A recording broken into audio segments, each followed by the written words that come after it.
and welcome you to our next discussion. I hope you saw that this movie was as simple and easy as last week's movie. We kind of started out with an easy one, a good one, a deep one, but this one got different very quickly, didn't it? So my first question, as always, is where in the midst of all of this struggle did you see God? How in the midst of the hate we give to each other, where did you find God there? It was tough, Jim. It was really tough. It The is a love tough of movie. the parents for the girl and the support that they gave her. Mm-hmm. And I think that's one of the most remarkable places there, because they obviously, Dad especially, knew the difficulties of growing up in a space like that. Mm-hmm. And in the midst of that, he chose to say the message of greater things to his children, right? Yeah. And essentially spoke the word of God to those children, even in their naming. Didn't you love the naming that they talked about? 7. Right? 7, the number of perfection. Mm-hmm. Star that shines and things. And you know, and Joy was the younger boy's moniker. I don't know how you easily give light in a space that's difficult like that, but he was trying very hard to, wasn't he? Mm. So thank you. The sense of community, that he had responsibility and love for his community. Absolutely. Mm-hmm. Yeah, but it made me think of how did my parents help me that same way, and I don't have near the darkness from which to emerge, right? Mine was relatively very simple growing up, but don't all parents have some of that responsibility of how they try to help us see beyond whatever the challenge is? Where else did you see God in the movie? I was wondering how you perceived sort of the overarching, I sort of perceived the overarching spiritual force that was alluded to as Tupac Shakur. Yeah, isn't that interesting? I mean, that's one of those things that really defines the cultural chasm that I think has to be overcome between all of us and the Black community in America. Yeah. Which, I just did, make sort of a monolithic collectivity, but Black people in America, we tend to associate with a culture that's foreign to us. And while it's icons like Tupac Shakur are foreign to us, the concepts aren't. Yeah. They're hard to assimilate in the terms that that are put before us, but they're there. Right. But think about how most mythology develops. And I mean this historically. If you go back to ancient Greek mythology, you go back to ancient Norse mythology, all of it tends to develop in 3 stages. The first stage is some kind of creation type of myth, an idea of how did this all come about. The second is some type of deity myth, who's controlling all of this type of things. And the third stage is hero myths, right? The Hercules type of myth. And that which says this human being is what I can aspire to become. And we don't have to like Tupac for that to be a hero for somebody else. And I say that because it's more than just a hymn. It's that person who becomes a stronger voice than just his life, right? And that's what Tupac became in this, in a very real way. Was Hercules, for example, was half man, half God in their eyes in some ways. The ascendancy of the human spirit. And in many ways, Tupac takes on that same role.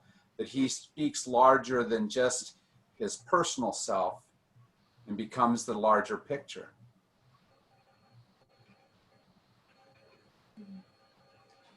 Go ahead, Sharon. There you go. You know, I think this book was, I read this book first. I read the book, which is great. And the movie, they did a good job, I think, of you know, doing the story. For me, it was just a humbling experience because it was so other. Yeah. And just this idea that Tupac Shakur, you know, the bit I know about him from the news and my reaction and maybe even a little bit of aversion, you know, to his style or whatever. And then to read this story and just recognize that that is so judgmental on my part. Of these lives is so different. But you know why you have that aversion to it? Because you hear it through white ears, not just your own ears, but the white around you that tells certain messages about it. Yeah. Right? And many of those too often are of the negative variety. But one of the things I loved about this movie, and I don't know how much the book was similar to this, is Star was so sympathetic that it was easy to enter her heart and see things through her eyes, wasn't it? And so suddenly this story, which often this type of story that we approach from the outside, suddenly we're able to see from a different perspective, weren't we? And we were able to enter into the emotions and the struggle of what do we do without some of the aversion that we often have, which is always a really good thing to do, because especially in like racial relations, we often do what's happening a lot today. I sympathize that guy had the police officer on his neck, but the black community as a whole does. And there's an immediate rejection, even in the midst of saying that there's sympathy. And we immediately step on the other side of it instead of being into that space where we continue to feel the pain. I thought the author of the book this movie was pretty balanced in the characters. I thought that the conflict between the mom wanting to move out of the neighborhood, the dad wanting to stay and invest in the community, the white boyfriend who was kind of clueless but coming along in his understanding, her friend. I mean, it was a friendly book because of that. It was, there were a lot of different angles that she explored. Yeah, a lot. And I think that they tried really hard to show all the different views of what a place like this might be like. I thought the uncle, who was a police officer, when he, toward the end of the movie, gave his perspective on what police experience when they pull somebody over, was a real pronounced instance of giving voice to the full complexity, the full 360-degree experience or set of experiences that go into this whole thing. And it was remarkable. Yeah, and I agree. And that was an important thing to be able to see. Like, for example, a friend of mine put up a picture post the Kenosha killing of somebody seemingly with a gun, pointing backwards like this, and the police officer or the video cam trying to say, can you see that? Is this really a gun that's pointing towards you, type of thing? And I think that's a valid thing. Police officers do have to make split-second type of decisions. But I love the question that Star asked her uncle as well. Would you have done the same thing in a white community? Yeah. Because that's a very extremely valid thing for us always to ask, in issues like this, because the policing of Black communities, the policing of Black individuals is very different. When I was in seminary, I had a man who was with me the whole time, from day one all the way through to graduation. His name was Perry. Perry was the son of a Disciples of Christ pastor, a Black man. He was a gentle soul, had always been in relatively space of middle class and out of the ghetto type of things. So when we went through the class of Black issues in the church, James Lawson, if you know him, civil rights leader, he was teaching that class, and he asked, how many of you have? And Perry, who was more non-Black than me, if I can say it that way, in that he was not any of the stereotypes. He had stories of how he had been pulled over, how he had been treated, how he had, right? So simply because of his skin color. And it opened my eyes to just say, wow, what do I have the privilege of not having to face? And how do we start changing that? Even if the police officer has reason to maybe be more fearful in a Black neighborhood, what do we do to make it so that that becomes not true?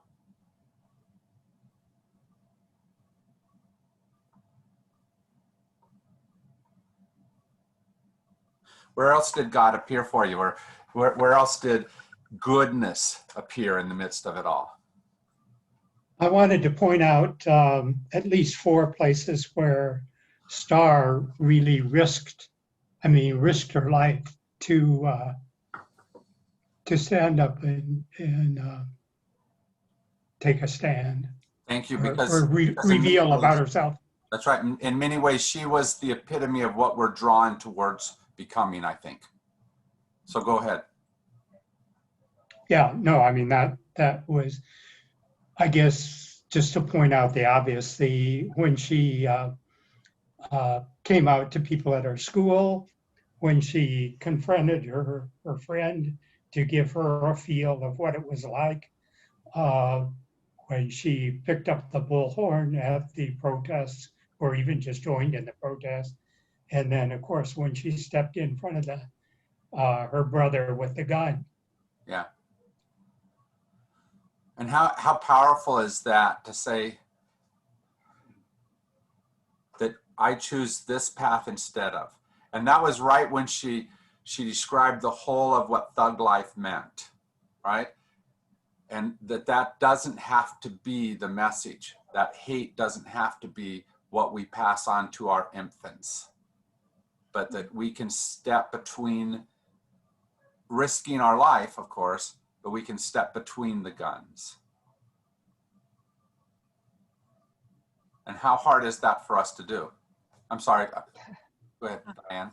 In terms of life, at the protest, she kept saying Cahill lives. And I think that was something that she wanted to impart. This life is still here influencing us, and Yeah. we need to pay attention to it. Yeah.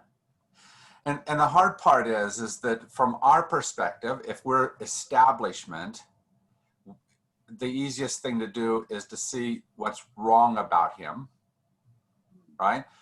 Which is what they did. He's a drug dealer, and so we write him off. But she knew, and we should know, that person is so much more than that.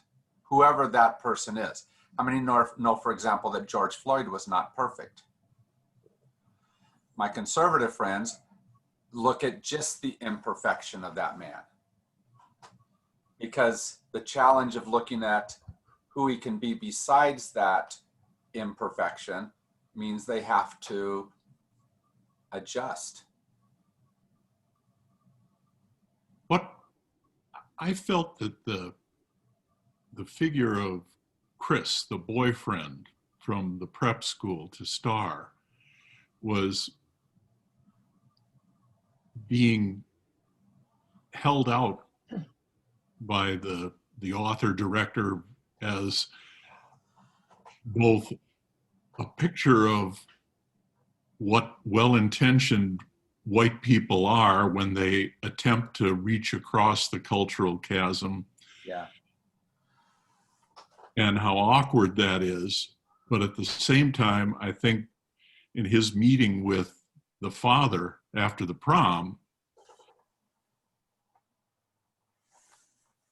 it was offered as perhaps a template for how we should try to make that effort, just by putting ourselves out there unconditionally and accepting the skepticism and even, you know, thinly veiled hostility that may greet us, and just kind of persevering in our intention to show that we have a good intention and want to do better. Yeah.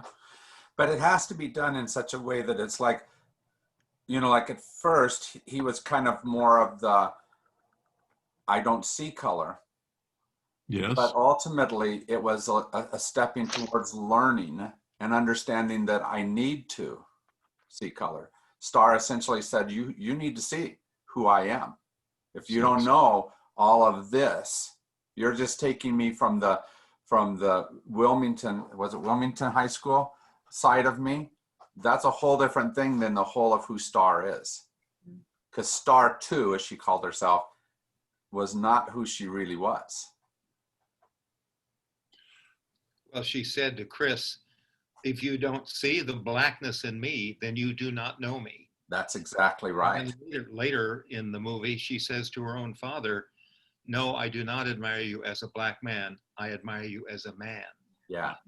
Both of which indicate the importance of individual integrity. Yeah. And maintaining and living by that personal integrity, if we can only reach inside and get it. To me, that was real revelation and a real presence of God in her life and her thinking and her heart. Yeah. You know, John, the real difficulty for all of us as Americans, as white Americans, is that we think our experience speaks the whole of America. Even though we know that my experience growing up in Nebraska and Colorado doesn't reflect Randy's experience being in Minnesota completely. But there's enough parallels that we can kind of say it does. But white America absolutely does not speak much of Black America's experience in the very same space. Right. And that's what we have to be willing to see is what is that other view that might be true. And we'd love to whitewash it all and say, well, if you just start thinking like white America, but they can't. They shouldn't. What will a post-racial America look like? And is there any macro solution that'll get us there? Or is it ultimately just going to be individual decisions over a long period of time to overcome the legacy of the terrible legacy of our treatment of Black people in America? We do have some models. Race relations in England are better. Black and white has a different definition there, and it's not perfect there, but it's better. Partially because they threw off the image of slavery better than what we ever did, much earlier and in different ways than what we did. We continued to fight for slavery even when we ended slavery. Continued to perpetuate it in a number of different ways. You saw at the beginning, for example, when they were introducing the neighborhood, they said, here's Mr. So-and-so's barber shop, here's Mr. So-and-so's. And those are the only stores in there. You know why that's true in a neighborhood like that? Because of a racial policy called redlining, where they essentially redlined on maps where stores shouldn't be. The Walmart, they said, is 32 minutes away. And that was not an untypical thing that happened. Commerce was not, business was not invited into those neighborhoods, especially big store businesses. And we forget that, but in England, for example, they don't tend to have Black neighborhoods the same way we do. There tends to be more intermixing than what we allow to be possible. But they despise the Pakis, and they have despised the Irish. Yeah, So yeah. I'm not saying they're perfect at all of this. They have their own prejudice. the flaw is not in our stars, but in ourselves. Yeah, It yeah. passes around. Yeah. So, but what I'm saying is that partially we have some models. We just have to figure out how to get away from what our society has easily taught us. I think what I feel somewhat encouraged, because I feel kind of like what's going on, is that the subtleties of our racism are being recognized and addressed. I know when I've read this book, which was a while ago, it made me very uncomfortable because I realized the assumptions that I work from were racist. It's like White Fragility, which I have not read the entire book. I've read excerpts, and I kind of get her thing about the, if you're not working to fix this problem, you're racist, basically. But also, I think that when you talk about conservatives thinking, oh, this is how Black people behave. This guy was a drug dealer. That's because we have these. We don't recognize the subtlety of how the story their story is so different than our story. It's to make the assumption that anyone living in this neighborhood where Star lived would react differently than how they were reacting to life and making the choices that they made, to me just seems so arrogant. I mean, that's how I felt after reading the book, like that even though I don't consider myself a racist and I say the right things and blah, blah, blah, it's like at my core, I have a lot of assumptions that are just wrong. And I just kind of feel like in our country right now, that is coming to the forefront, that people are recognizing we have to speak about systemic racism, and we have to be honest about our subtle racism. To me, that's like a big step in the right direction. I mean, I hope good will come out of this. Painful time right now, but. And I think that's why the character of Khalil was so important, because Khalil was a drug dealer. But in the conversation before the stop, as they're traveling through in the car, that's an essential dialogue, because it shows the fullness of Khalil and it shows why he had to make that choice. Because many of the choices that we oftentimes turn and say, this is why I don't have to listen to this Black life, have to do with something like that. Mom was a drug dealer. Grandma has cancer. The issues of life make my life different. And if I'm in a ghetto, if I'm in a neighborhood that's hard to escape from, that's sometimes my only option, or my only easy option. What does a 16-year-old like Khalil do to be able to counteract the things that happened in his life? Especially if we as a society don't have enough social services to be able to make up for something like that, which is very often true in racial neighborhoods, that they are underserved.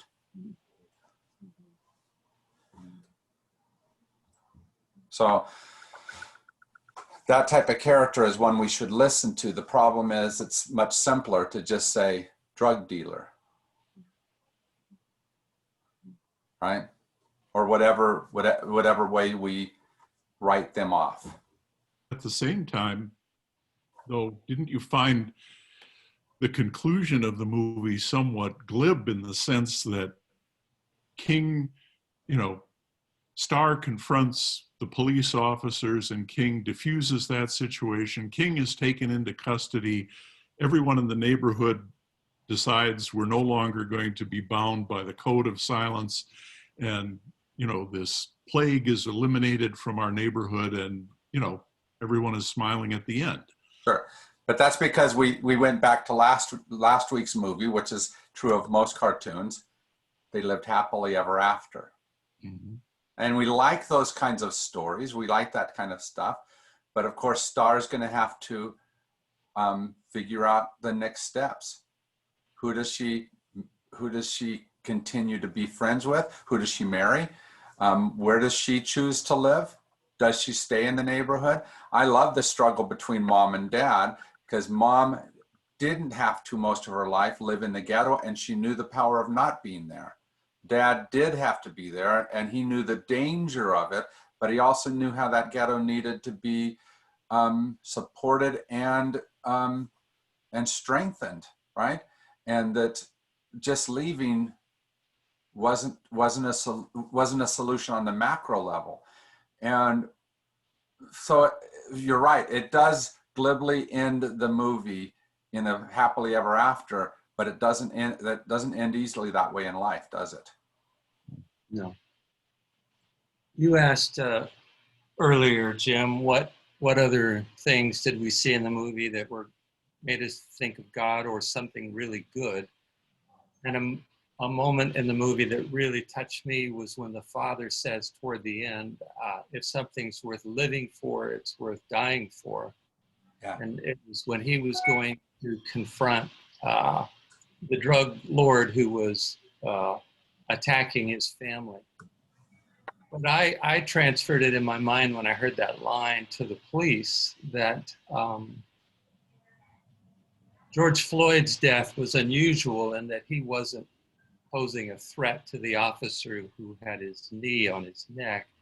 But many of these police killings are incidents where the police, and in the movie itself, purportedly see a threat to their lives. Somebody points a taser or a hairbrush or maybe a gun and gets shot. And I thought, well, if something's worth living for, it's worth dying for.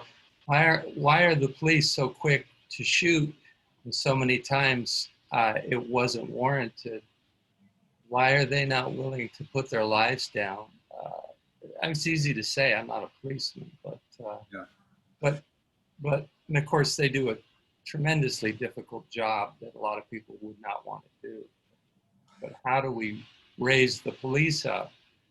Because this is the number one area where racism is manifesting with the most horrific impact is police, not just the shootings, but continually pulling people over that they would never pull over a white person for. Yeah.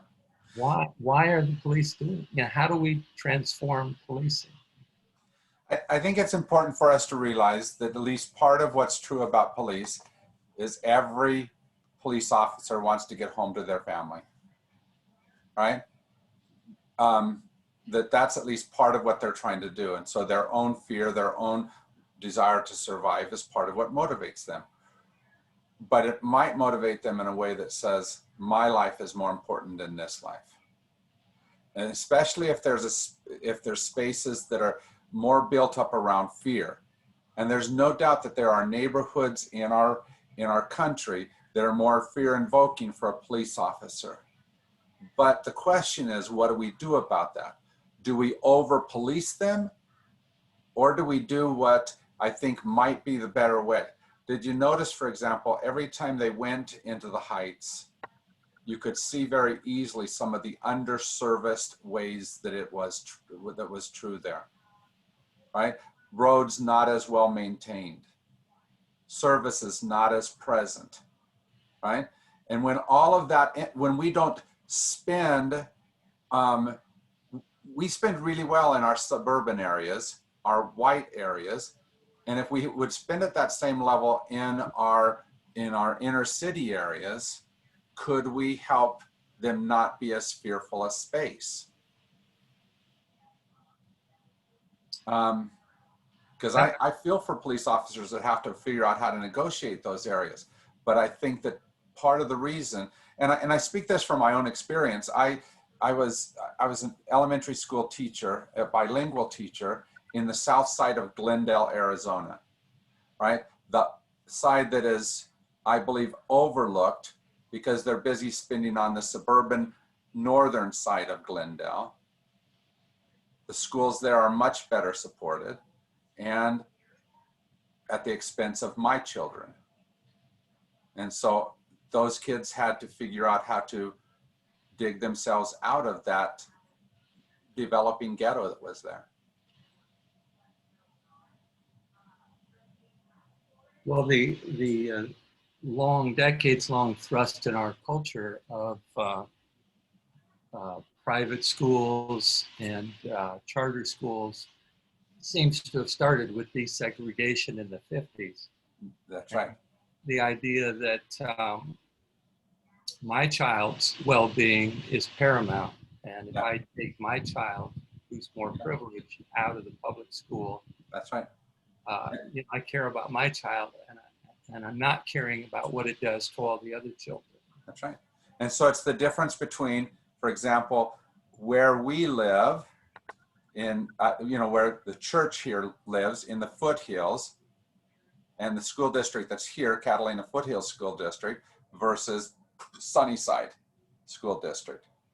If you look at the amount they're able to easily spend, that south side district gets a lot less, especially when you factor in things like the $200 tax credit that you can do. And so people here in the foothills can easily give $200 to Catalina Foothills, so they on a regular basis get donations that allow them to supplement the education. People in the Sunnyside School District rarely are able to give that easily. We're new to Arizona. Can people here give to the Sunnyside School District? Absolutely. You can give your tax credit anywhere you want to. And my wife teaches in the Catalina Foothills School District, and so I've told her, I'm sorry, I'm going to tell people not to give there. You should not give your $200 to this school district. It's a good school district and it needs the money. I'm not trying to say that. Every school district in America needs the money, but they need it more. So if you're going to give a tax credit, give somewhere towards the southern edge of our city. Give it to Tucson, give it to TUSD or to Sunnyside or to Amphi. Those are all good districts that need the money much more than what Catalina Foothills does. And don't give it to a private school, because I'm not saying private schools are bad. I'm really not. I'm saying that they aren't fully in our educational system, and so it's very easy for them to be elite spaces that don't have to deal with all the different issues. It's a way too often for elite, meaning mostly white, but elite to not have to worry about the rest of America. Yeah, I love hearing about that suggestion, because I think reading, watching this movie, everything that's going on, it's so easy to just feel just uncertain. Like, what can a retired couple in Tucson, Arizona do about this situation, Yeah. So I would hope that we would learn more about tangible kinds of things.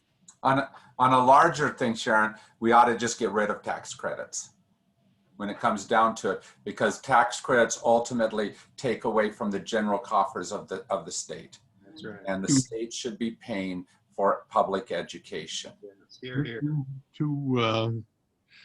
Too conservative. I think they should eliminate property taxation as the basis of school funding altogether. Absolutely. There's all kinds of ways that school funding has been put into place that make it very challenging. So my district that I last taught in was Glendale Elementary School District. And Glendale is a long, skinny district that is almost all houses. Very little commerce, very little nightlife business of whatever sort. And so it has relatively a very small tax base, right? And so it does not it cannot pass an override as easily. And yet we put in all these things in place that are dependent on some of that, where it shouldn't be as much. We should decide as as a system, are we going to truly fund our schools?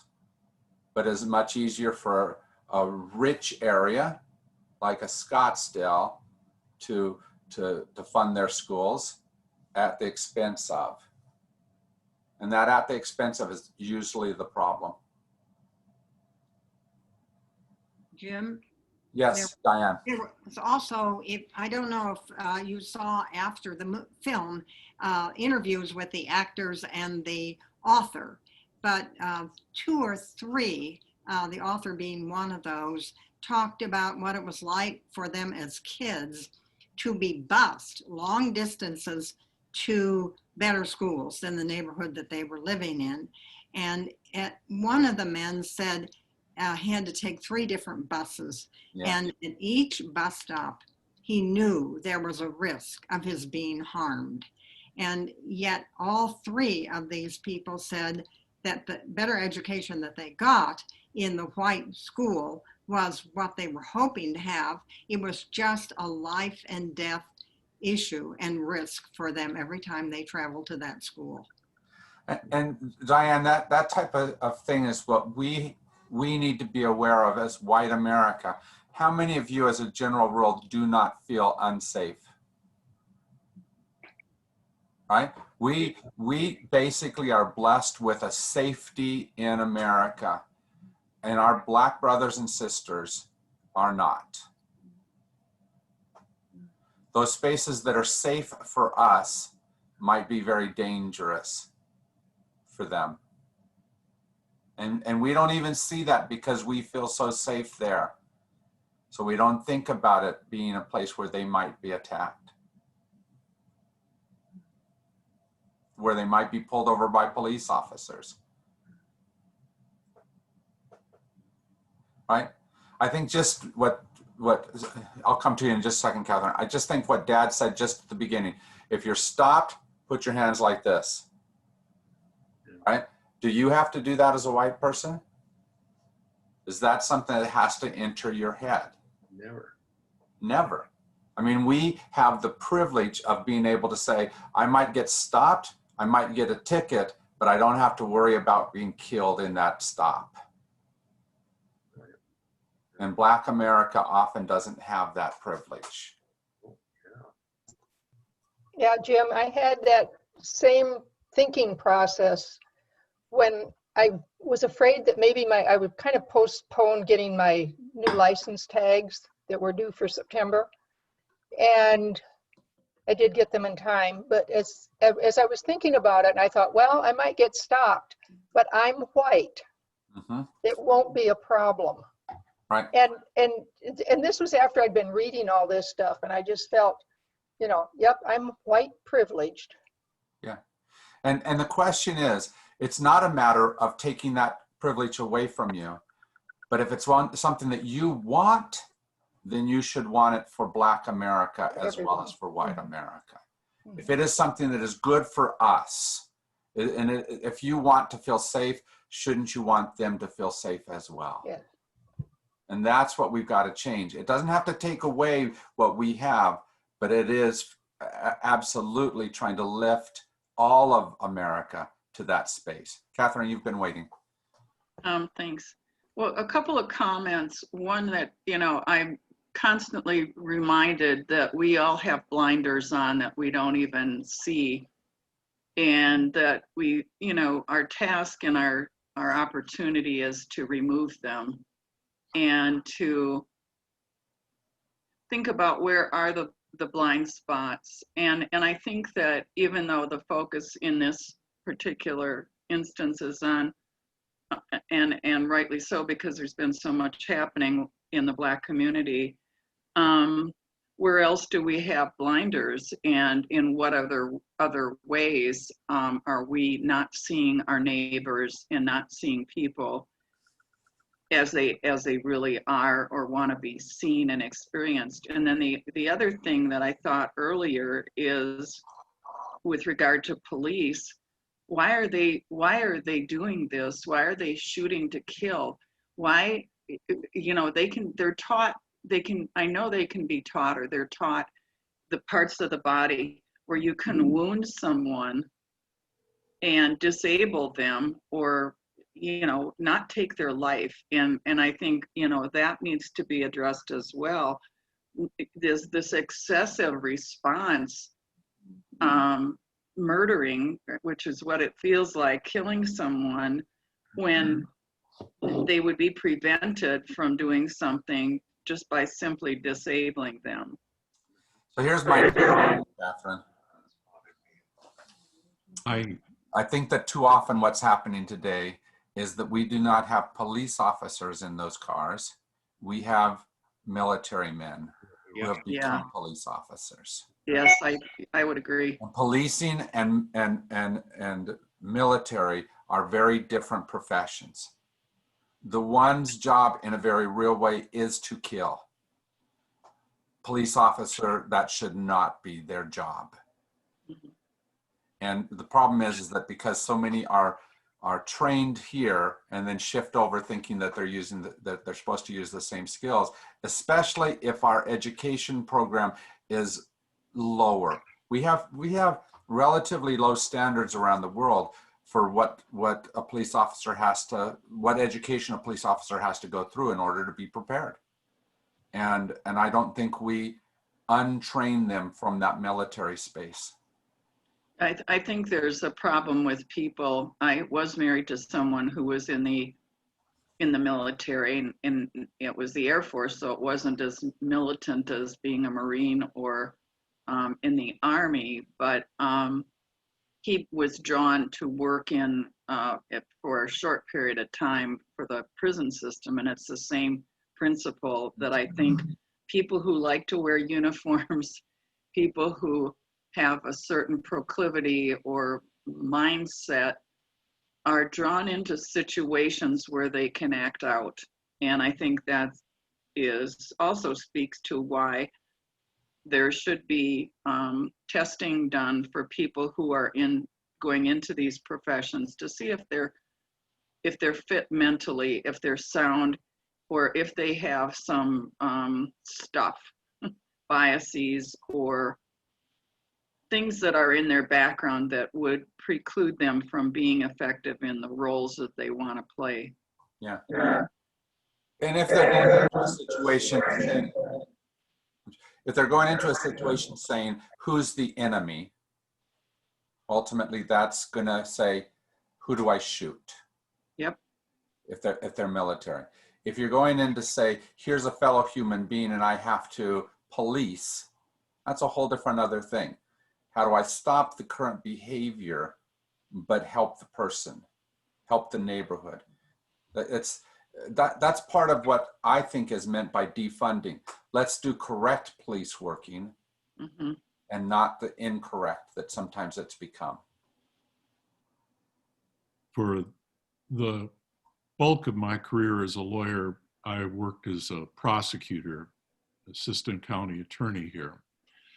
And I would say that as Americans, we expect an extraordinary amount from our police officers. We sort of expect a combination of Superman, Sherlock Holmes, etc., and we're willing to pay them, $50,000 a year in a good place to take on this job where they have the pleasure of dealing frequently with people that will vomit on them uncontrollably, spit upon them, fully volitionally, etc. It's not a job I would want, and I don't think it's a job many people would want. That said, I think the problem we have with our police officers is the same as we have with our teachers, in that we're expecting far too many functions from them. I agree. We expect the police officer to respond to the chronically mentally ill person, the criminal, the person who's just lost, and be able to shift those roles from psychiatrist to social worker to avenger of justice in the twinkling of an eye. And they just can't do it. Nobody could. Right. Just like we expect teachers not just to be instructing people in reading, writing, and arithmetic, but socialization, sexual education, vocational counseling, emotional support, et cetera, et cetera. It's just too much that we're expecting of these people. I think the irony in the movie was that Maverick, the father, was sent to prison where he turned into the person we all like and identify with, by virtue of acquiring a moral code and, you know, instilling it in his children and a sense of responsibility for his community. The uncle, who was profoundly successful, you know, wound up being sort of co-opted by the same society that was creating the problems that Starr and the others had to deal with. And what that left me with, and that's the question, is, again, how do we, you know, what sort of a post-racial society do we want to build? Assimilation has gotten kind of a bad name, and I can understand that. You know, nobody likes to be told, if you were just like me, everything would be great, you know. At the same time, I don't know of a model where, you know, these disparate cultures can be reconciled or coexist. And that's what I'm looking for. Yeah. I think what's really important, if you remember, the very first words spoken in the movie were by Maverick. And throughout, in many ways, he is the prophetic voice. So if I go back to the original question, where is God in the movie? God is in Maverick. Even in just his name, that he is trying to be something different than what is normal. Because here's what happens too often in poor areas of America. People leave. Successful people leave. Leaving relative dregs to try to make that area survive and thrive. Maverick chooses the opposite direction, even though he has lots of good reasons. His wife knowing a different way, his children going and learning different than just the area where they live. He chooses to say, but staying here is important. Did you hear why he went to prison? He took the rap for King. That's right. He took the rap, and he chose not to be that which he chose to do that. And he did that so that he could get out. If you know, no one gets out of a gang easily. That's how he got out of the gang, and how King bought him the grocery store. And the deal with that was so that he could stay in the neighborhood and add something to it.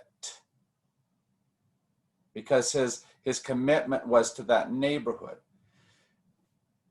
He needed to have that commitment because we, the larger America, don't have that commitment in those areas. How is it that we in Tucson can look at our neighborhoods and say, where are there underserved spaces? And how do we force our government to see those spaces? Go ahead, Doris.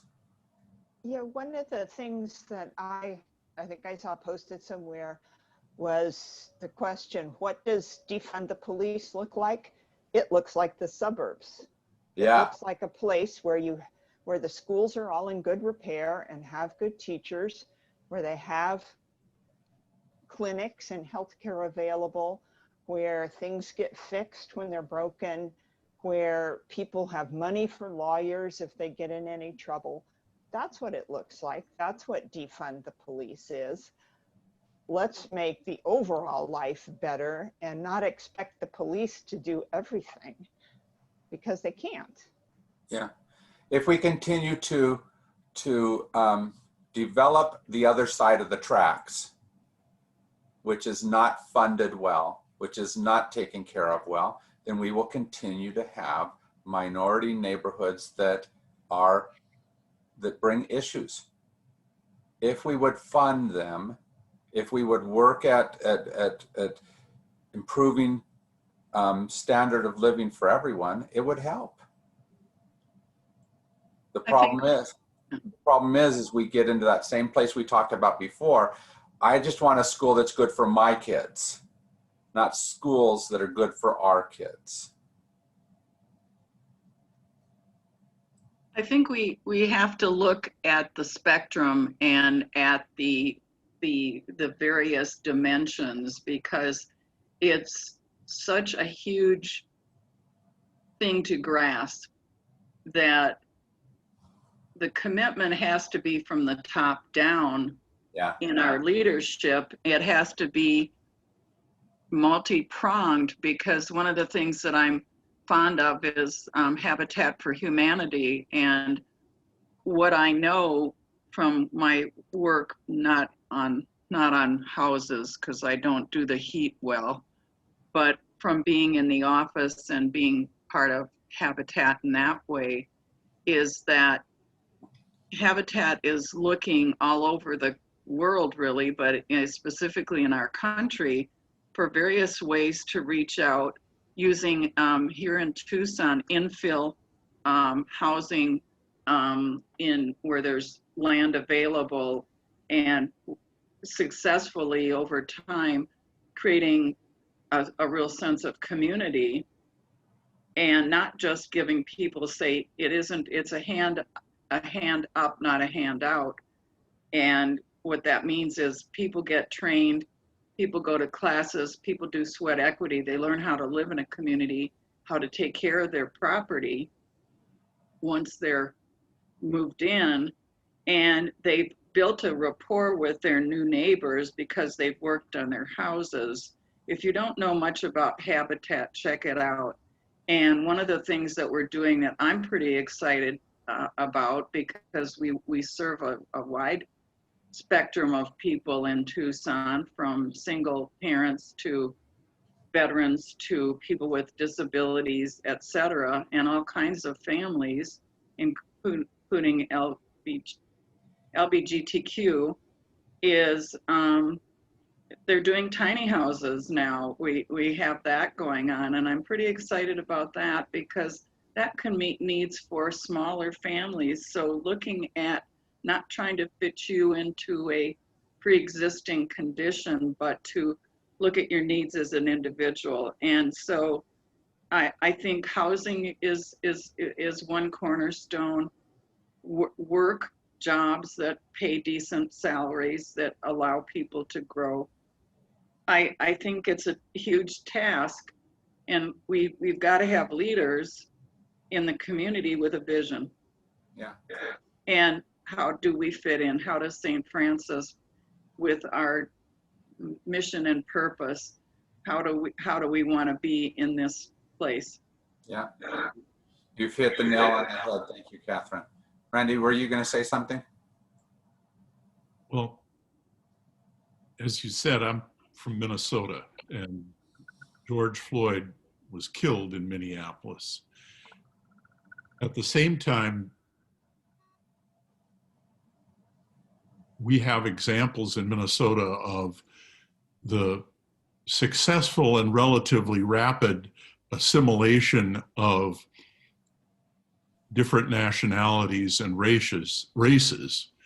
Ilhan Omar, Somali congresswoman is from Minnesota. Her parents. Somali population in Minneapolis. What's that?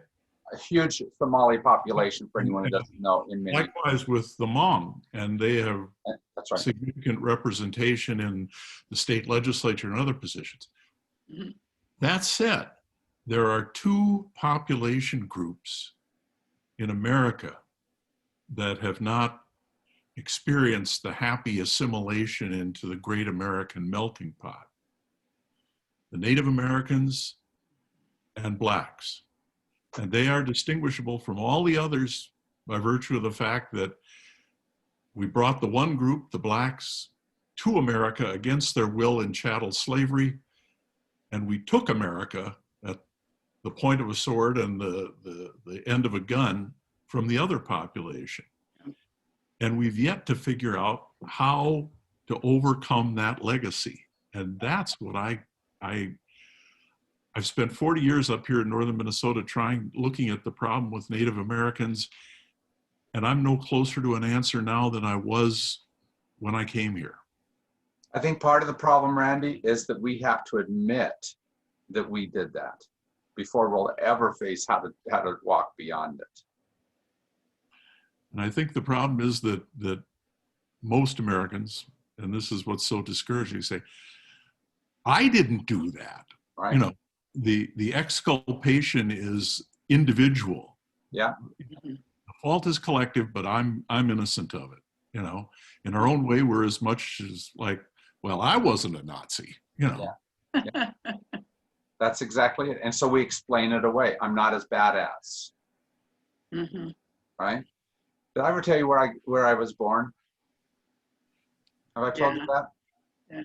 Yeah. I was born in Fort Robinson, Nebraska. It's up in the northwest corner of Nebraska. Yeah. Not far from the South Dakota border, about an hour away from Wounded Knee. Okay? Fort Robinson historically is important for a couple of different reasons. It's where most of the Sioux Wars originated from, and it is the place where Crazy Horse was murdered. Yeah. That helped to form part of who I was. I only lived there until I was just out of kindergarten. But having that story and those museums around me helped me to see Crazy Horse in a different light than what we sometimes portray him. Because we often portray him from the negative side of things. But it made me know that it wasn't just that simple. Then I lived in South Texas, where we have a whole lot of stories that white America tells.